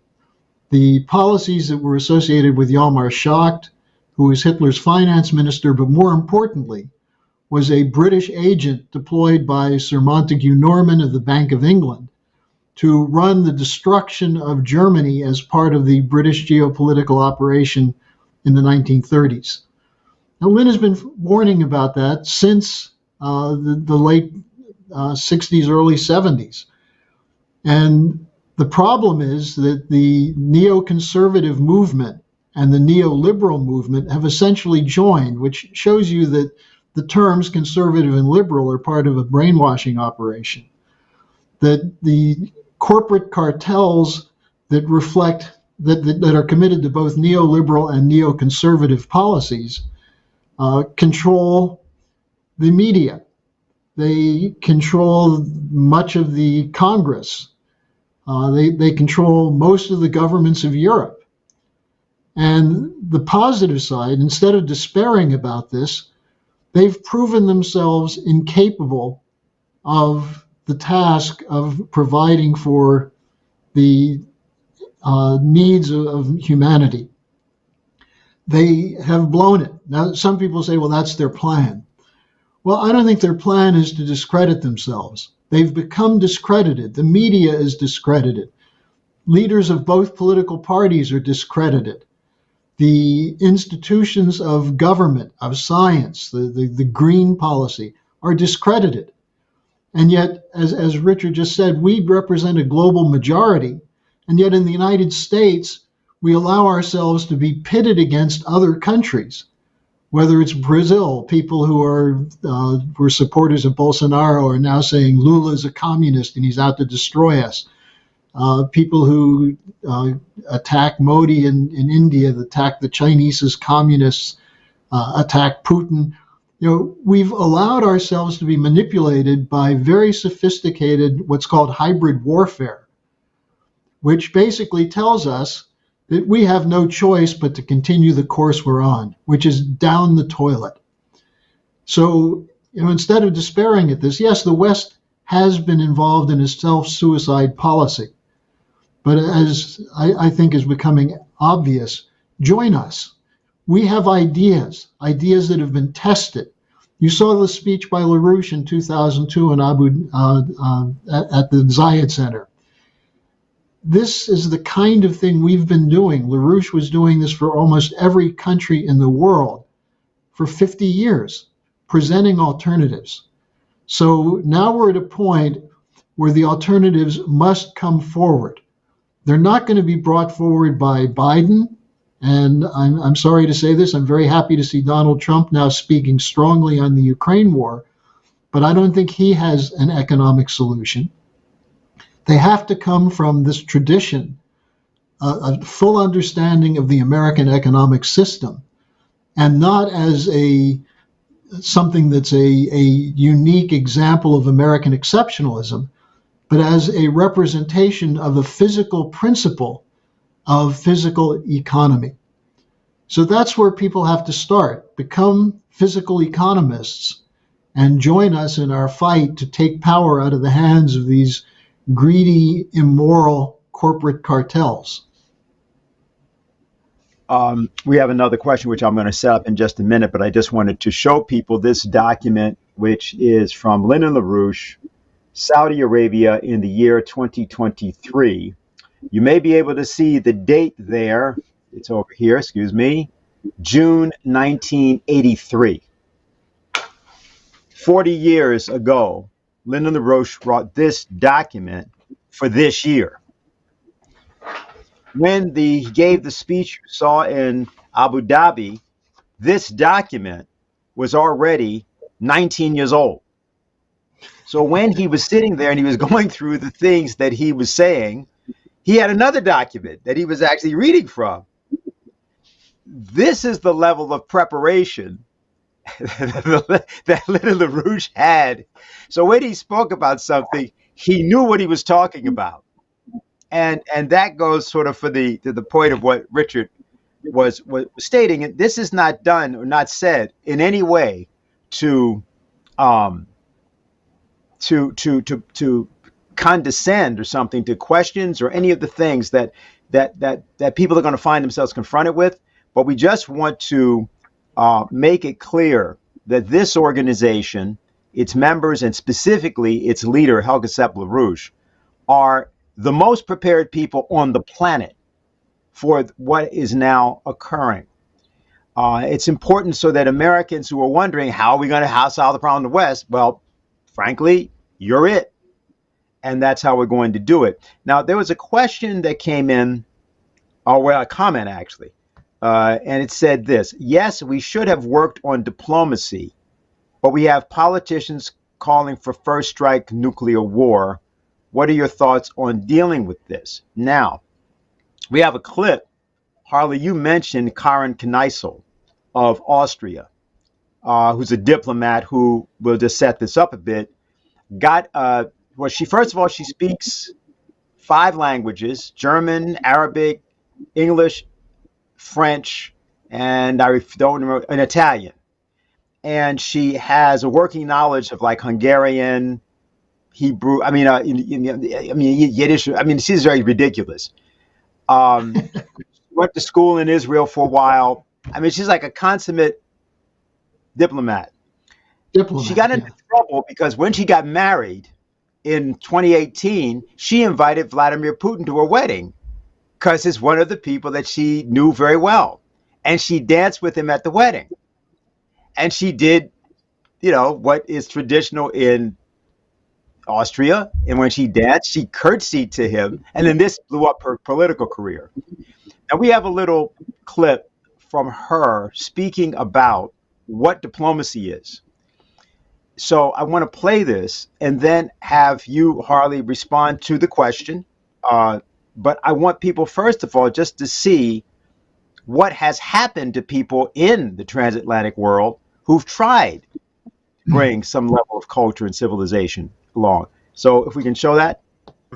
European diplomacy, because throughout the Cold War, neutrality was a very central component. You had this belt between the West and the East with neutral states, and to a large extent, that's what the Russians demanded in Ukraine as well, to preserve the new dividing line. So Moldova, Georgia, Ukraine, that they have to remain neutral. But not only was that rejected, which we're now also paying a price for, but we also see the traditional neutral states in Europe, be it Austria sending weapons, but also now Finland and Sweden joining NATO. This is quite dramatic. The former NATO secretary Anders Fogh Rasmussen, he said that in the future, if we have a conflict with Russia, it's very important to have Finland and Sweden within, because now we can put a blockade on St. Petersburg. I mean, this transforms how the East and West will operate with each other. Even Norway, we're not neutral. We were, founding member of NATO, but we'll join in the beginning. But still, we had the self-imposed restrictions. We wouldn't have foreign troops on our soil, limit the military activity in the far north. But now we're opening American military bases on our soil. This was decided before the Russian invasion, by the way, and which the Americans in more or less open seas as a way to challenge the Russians in the Arctic. So all of Europe is now transforming. It's just not hard. It's not easy to see how this will be to benefit of stability and security. But again, there's no discussion about neutrality. It's just do you counter evil? Are you soft on Russia? Are you tough on Russia? This is how we seem to divide.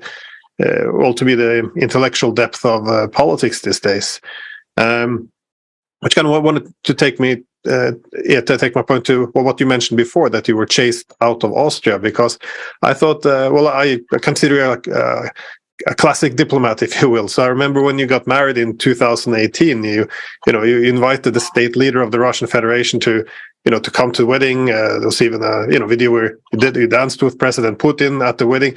For me, this is how world leaders should behave to have this openness, even during times of trouble, to keep this diplomatic connections alive.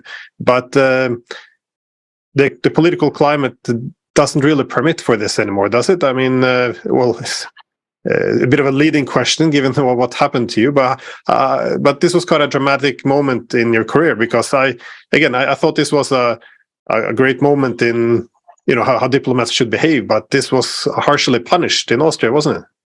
Exactly. Yeah. Well, thank you very much that you share with us your approach, that this is how people should behave, and it's a matter of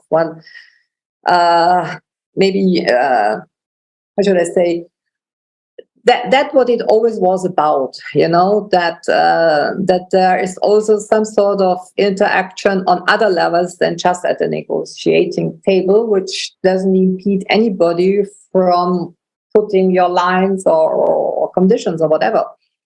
But as you correctly pointed out, yes, I was harshly punished for that, and I have to live with it. But this situation is that we have lost all sort of this kind of atmosphere, that there is something beyond that that does not belong to the pure hardcore of international relations, of political analysis, of ideological whatever. I mean, you can put all that into books and into courses, but when it comes to a moment of negotiation, you have to gain the trust of the other. You have to put your vis-a-vis at ease. And this is something that is not taught in the classes, that goes beyond what the protocol can do. The protocol can be very helpful on certain issues, but in the end, we are still human beings. We are not yet algorithms. We are not yet avatars that are sitting around a negotiation table. And that's how we can still gain the other, or try to make our position understood by the other. And when you look at big conferences, congresses, it was about the dance, it was about presence that you offer each other, it's about the hospitality, food that you offer, the time that you dedicate to each other, and all that is part of also what we have to call international relations, because human beings relate to each other. Okay, so Harley, I come to you on this because let's look at what the question was. It was, we should have work on diplomacy, but we have politicians calling for first strike nuclear war. What are your thoughts on dealing with this? And of course, anybody who knows what happened with the Cuban Missile Crisis might realize why what we just heard could be ultimately what everything, including the fate of the whole world, turns on, the relationships among people.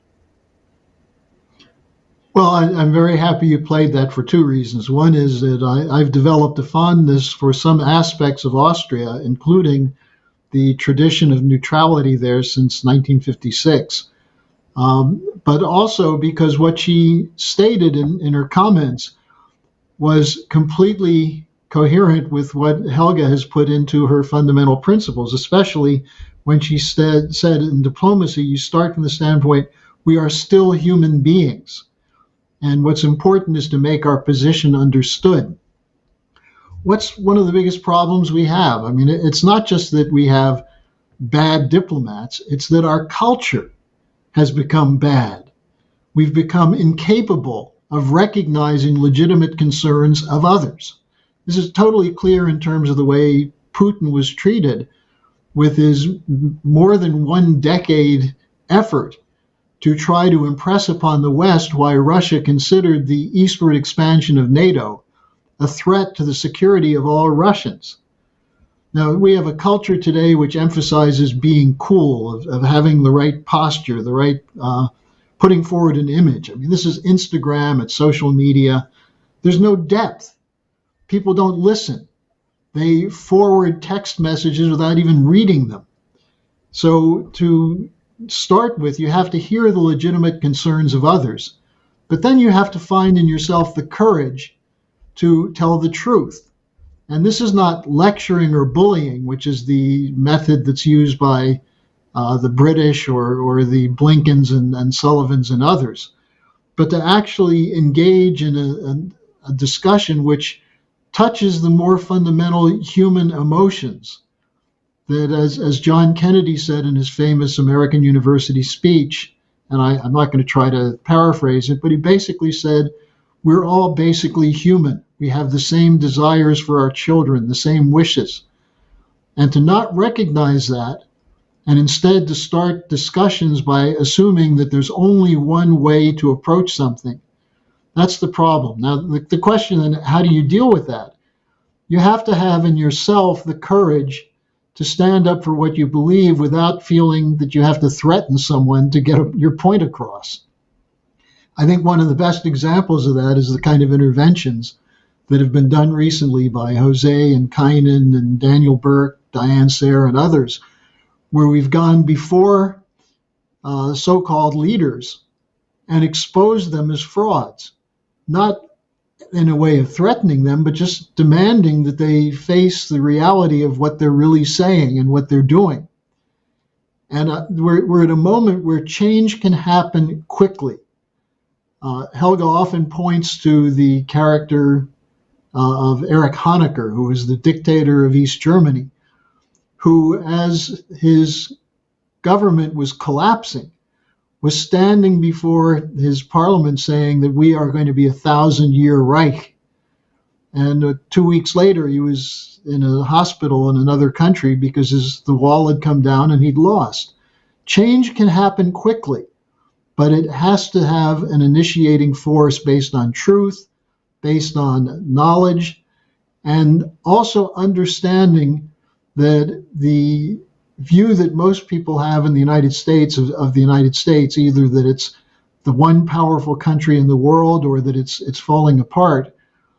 In reality, we have a responsibility to work with other countries and to see them as our allies. Our greatest enemy is not Russia or China. It's the establishment of these oligarchs, corporate cartels, deep state, whatever you want to call it. That's our problem.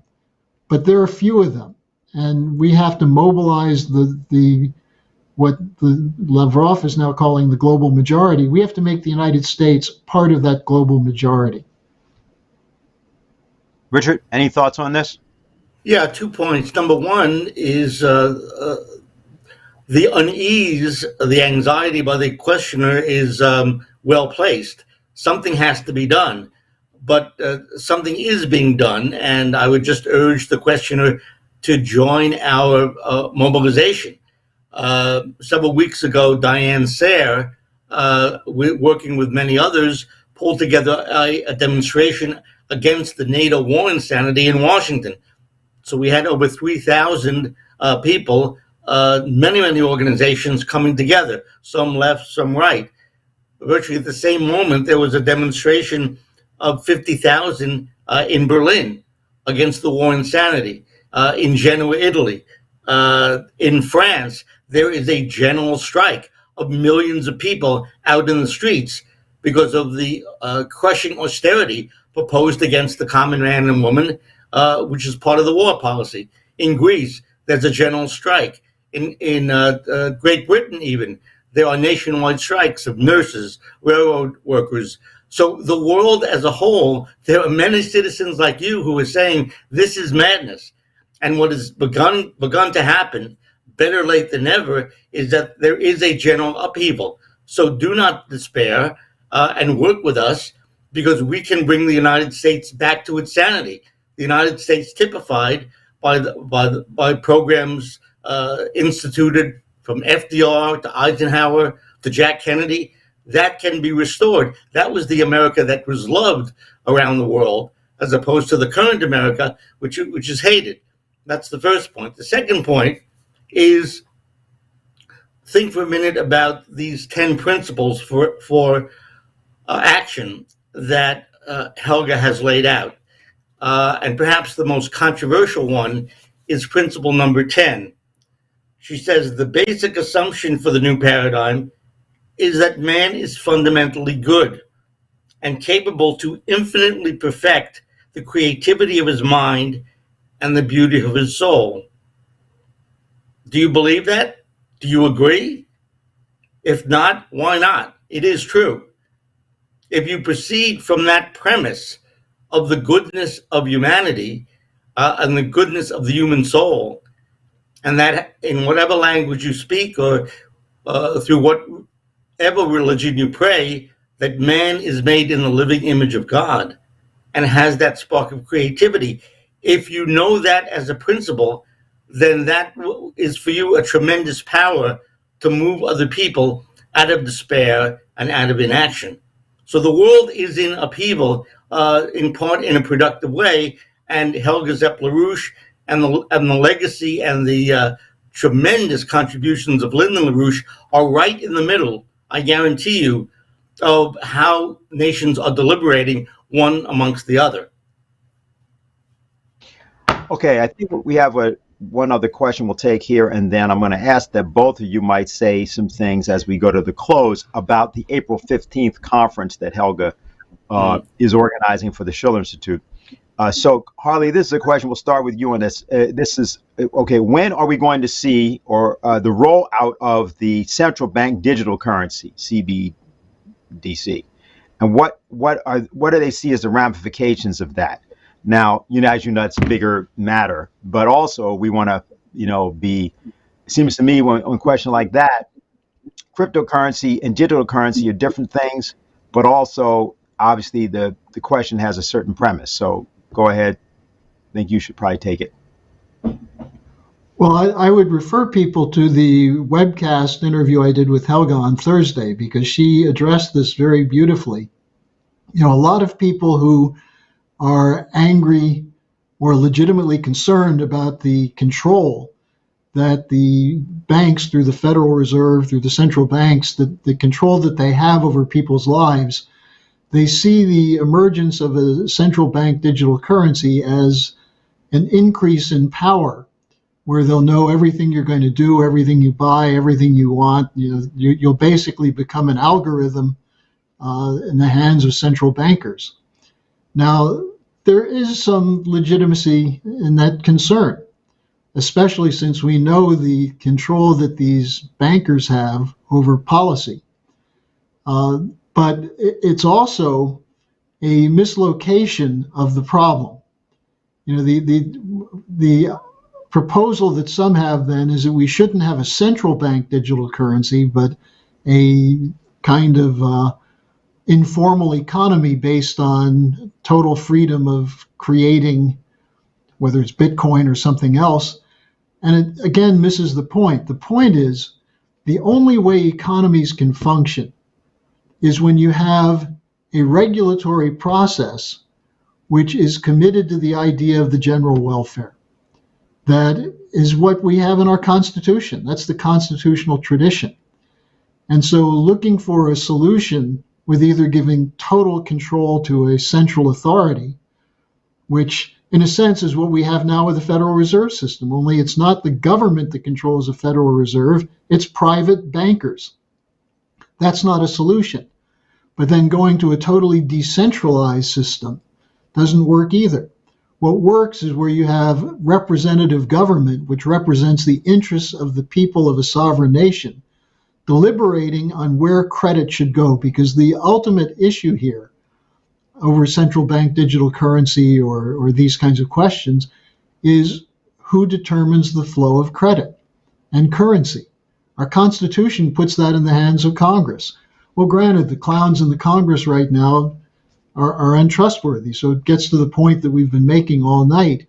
We need a population that's capable of putting people in office or becoming representatives who understand the deeper issues of how an economy works, the physical economy as developed by Lyndon Larouche. So, I look at the danger of a central bank digital currency. I certainly understand that that's a real threat. But the bigger threat is to either continue as we're going or move to a totally decentralized system, in which ultimately what happens with decentralization, and this is what people who support neoliberalism don't understand, when you have a totally unregulated system, you're going to still have powerful interests that will take over and run things. And the only hedge against that is an educated population that's involved in self-government. And that's what our founding fathers understood, and they were absolutely right about it. Okay, so April 15th, we're going to be having a conference called Without the Development of All Nations, There Can Be No Lasting Peace for the Planet. This is an international Schiller Institute conference, 2 panels, and we're in the process of organizing for it. So, Richard, why don't we start with you? Why don't you let us know why this is not only important, but given everything we've been talking about all afternoon, what role this should play in what people who are watching can involve themselves in, and also even people that we're going to be doing outreach to from different nations and so on. What are we thinking that this conference is intended to accomplish? There will be, I expect, at this conference on April 15th, a large representation from the global South, leaders from Africa, Southeast Asia, Latin America. This is extremely important. And along with China and Russia being much more explicit in the recent period about large-scale development projects, what we see from nations like South Africa, Argentina, India, is a much clearer trumpet call that we're in a new epoch. We're creating a new paradigm, a new set of values based upon the rights of man. You see that with the brilliant foreign minister of South Africa, Dr. Pandor, who told Blinken to go to hell recently while he was squatting by her side at a press conference, or the foreign minister of India, Jay Shankar, who, when pressed by London and Washington to take sides in the Ukraine war, said, "Hey, listen, this is your war. This is not our war." So what you're seeing is a different quality of thinking, a different quality of intellectual combativity coming from the civilizations of the South, Africa, India, etc. So what you will see at this conference will be spokesmen and spokeswomen among scientists, government officials, researchers, experts from all over the world who are coming together around bringing into being a new paradigm, or else. If we fail to bring together that new paradigm, then the likelihood of nuclear war is very, very high. So this conference should be seen by all of us, I think, as an emergency conference, and definitely be there. Also, the next day on the 16th, the Schiller Institute, New York City chorus will be holding an extraordinary Easter concert, so you'll want to sign up for that as well. That's on Sunday, the 16th, April 15th and 16th. Okay. Harley? Well, many people already know that we've been having a series of conferences, regular conferences, where we're bringing together people from around the world, as Richard just described. Why is this important? Well, there's no one else doing it. This is the ultimate act of diplomacy. And at the center of this is Helga Zepp-LaRouche and her ideas that are embedded in these fundamental principles, that we can talk with people, we can solve problems. The coincidence of opposites, the idea that when you're at loggerheads or in a stalemate, you look above the so-called issues that you're fighting about for something which is above them, which solves the problem, which unites both sides' interests. And so that's the whole point of these conferences, to bring people together to have the discussions which are not taking place in general in the institutions of government. We saw what happened at the United Nations when the Russians insisted that the Seymour Hersh revelations be investigated about the charge that the United States was behind the sabotage of the Nord Stream pipelines. The US and the British attacked the Russians.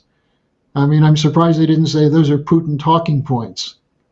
But you had Jeffrey Sachs and Ray McGovern presenting a very concise and clear view of why this should be investigated, and there was no possibility to discuss it because of the hammer-like quality of the so-called diplomats from the United States and the NATO countries.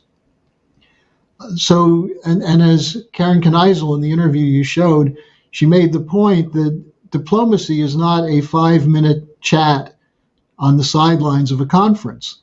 It's really getting to know the other person as a representative of a nation, of a civilization, of a culture.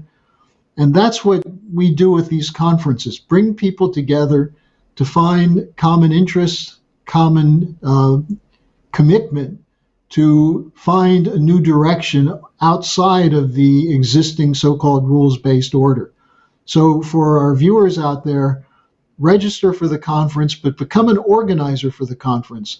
If you're having discussions with friends about what has to be done and you're despairing a little bit about their unwillingness to listen, convince them they should spend a few hours, that it's worth it to spend a few hours of their time to participate in one of these conferences. And they'll see there's a whole different world out there than what's being presented to them in their media choices and their friends and colleagues. And that's why it's so important. And that's the unique role that the Schiller Institute has been playing in the last years. Harley, Schlanger, I want to thank both of you guys for being with us today. We're going to be hearing from both of you again before we get to the conference, I'm sure, because of the pace of developments. We want to thank everybody that also is participating today, many of you who also asked these questions. A few words before we conclude.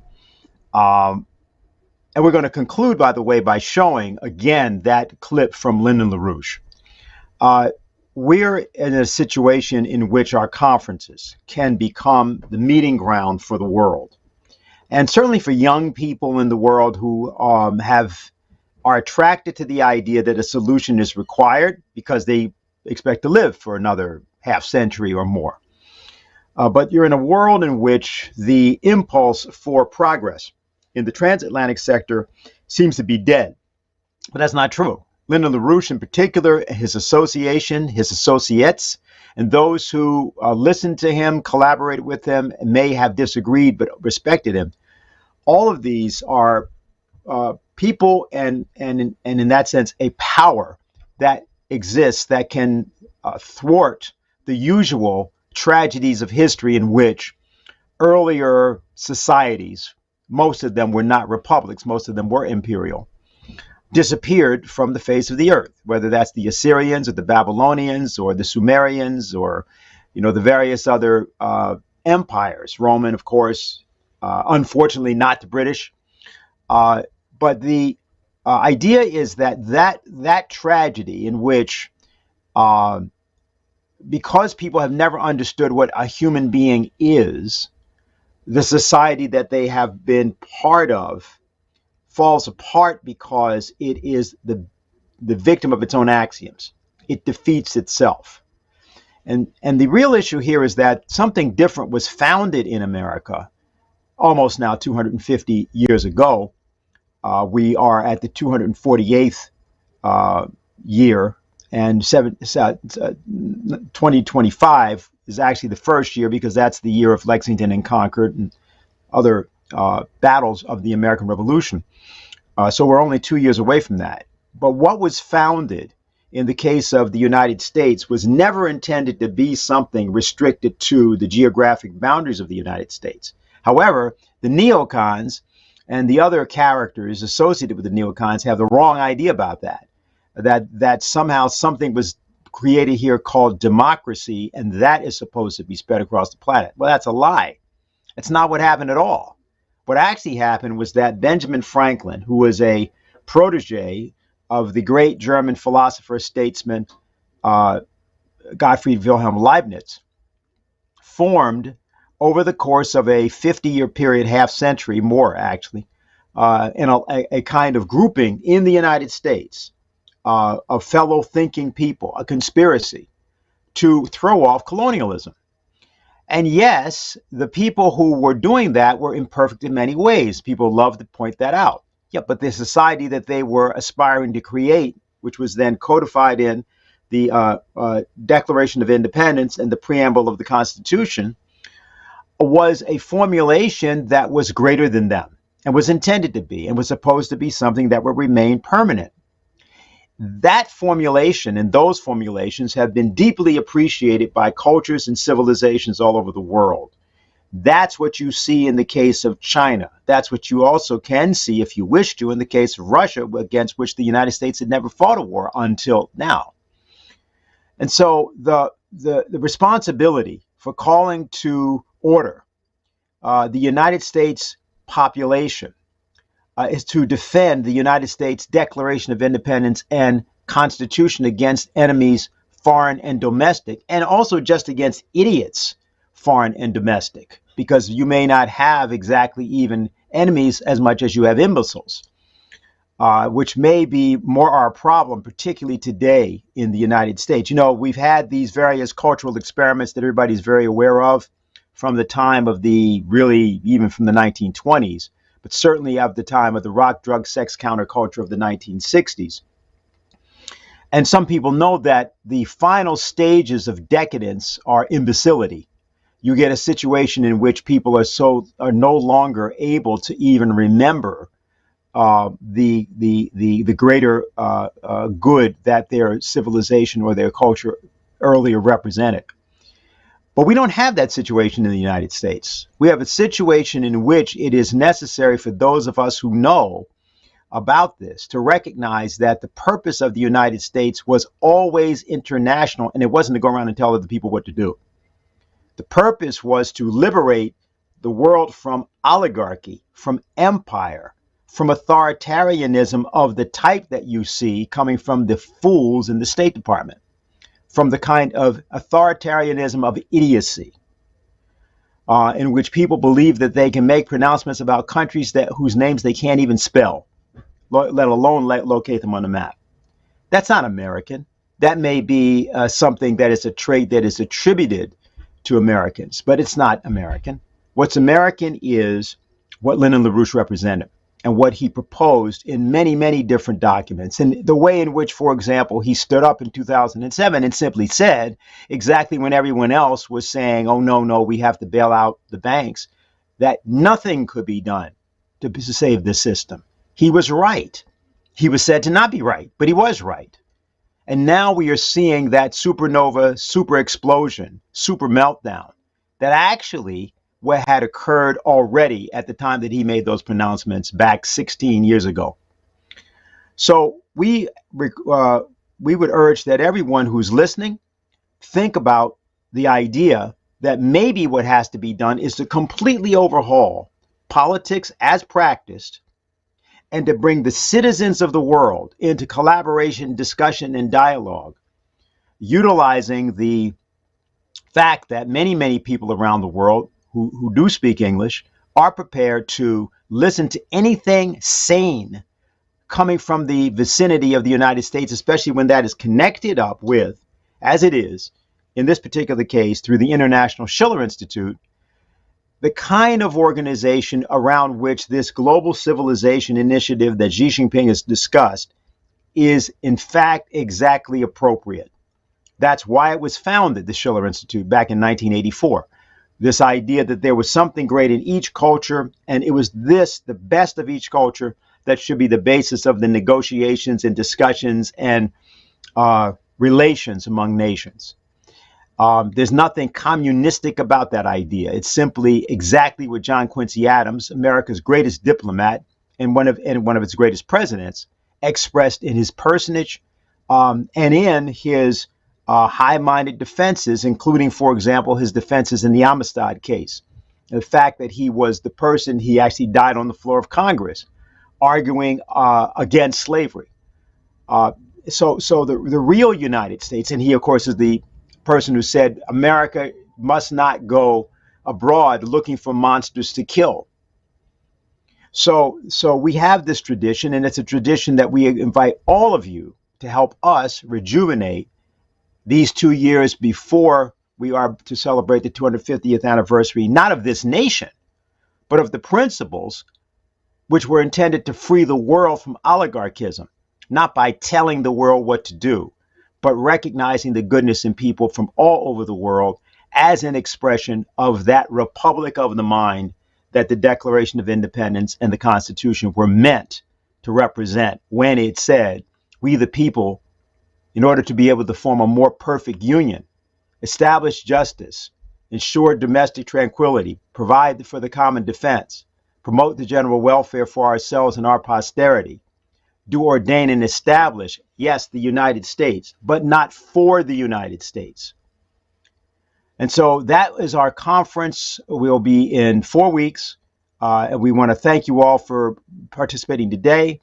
And we hope that you'll help us in various ways, including supporting our organization financially, and read our literature and organize and get those statements, particularly from Helga Sepp-LaRouche, on this emergency conference that has to be held to reorganize the monetary system. Good afternoon. Whatever you U.S. policy might appear to be now, the reality of the present world economic crisis will probably force some sweeping changes in U.S. policy and thinking during the near future. There is no hope for the economic revival of the United States from the present world crisis without precisely such cooperation in the land transport-based development of the Eurasian and African continents as a whole. If the U.S. is to find a solution to the inevitable early disasters caused by its present policies, this must include a special role for the Middle East. The approach to a solution to that strategic crisis does not lie in oil as such, but in the way petroleum production and marketing can be applied to serve the broader long-term interests of the region. Stable governments within the region and stable relations within areas outside the region are the first line of defense of the region from the forces and other perils which presently menace. The crucial role of transport development is a leading example of the measures of defense required.